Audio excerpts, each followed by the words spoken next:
یہ ایک ایسی کہانی ہے جس میں ایک غریب کی فریاد، ایک ظالم امیر کا غرور اور ایک ایسا فیصلہ ہے جو سننے والوں کے رونگٹے کھڑے کر دے گا۔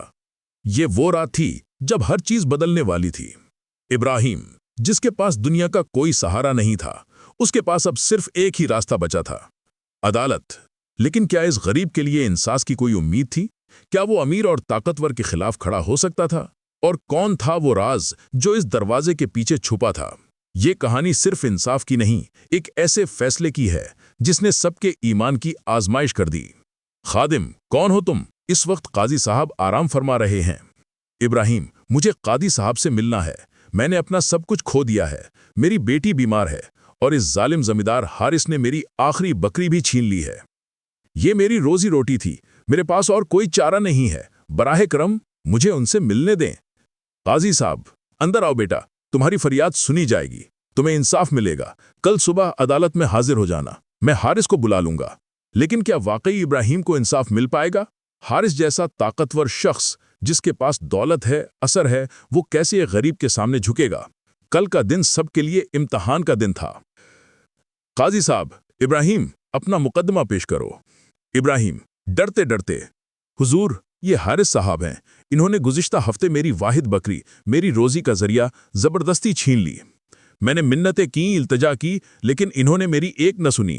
میری بیٹی بیمار پڑی ہے، میں اس کی دوا کے لیے بکری بیچنا چاہتا تھا، اب میرے پاس کچھ نہیں بچا۔ قاضی صاحب: حارث، تمہارا کیا کہنا ہے؟ حارث: قاضی صاحب، یہ غریب جھوٹ بول رہا ہے، میں نے اس کی بکری نہیں چھینی۔ دراصل یہ بکری تو میری تھی جو کئی دن پہلے گم ہو گئی تھی، میں نے صرف واپس لی ہے، اس کے پاس کوئی ثبوت نہیں ہے کہ بکری اس کی ہے۔ ابراہیم چیخ کر: جھوٹ ہے، یہ سراسر جھوٹ ہے، پورا گاؤں جانتا ہے کہ یہ بکری میری تھی، میں نے اسے اپنے ہاتھوں سے پالا تھا۔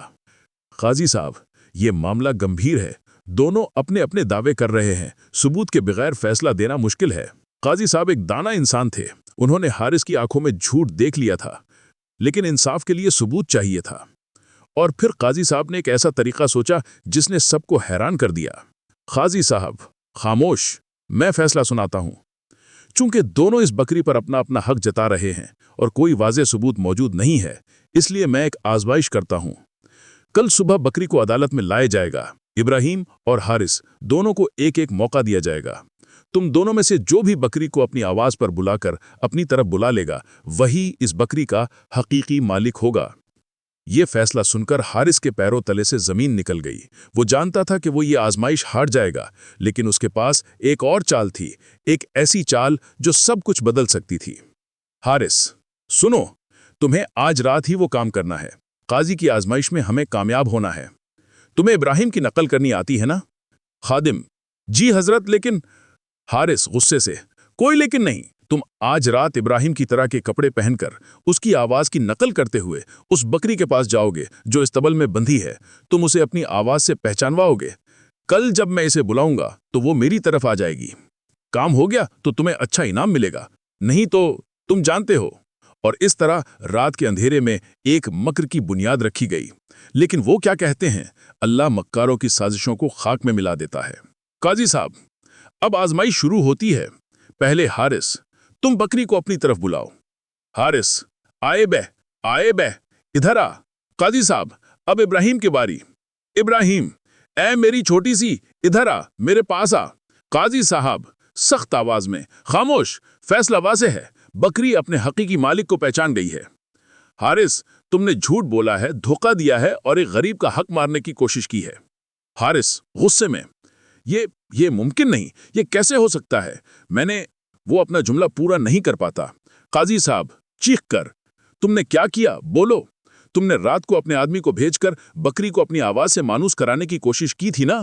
قاضی صاحب: میں تمہاری ہر حرکت پر نظر رکھے ہوئے تھا، تمہارا وہ آدمی اب میری حراست میں ہے، وہ سب کچھ مان چکا ہے۔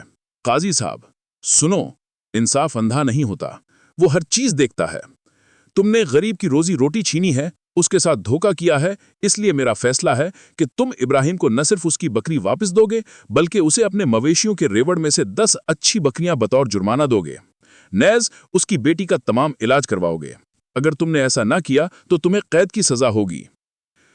ابراہیم: شکریہ حضور، آپ نے میرا ایمان بچا لیا،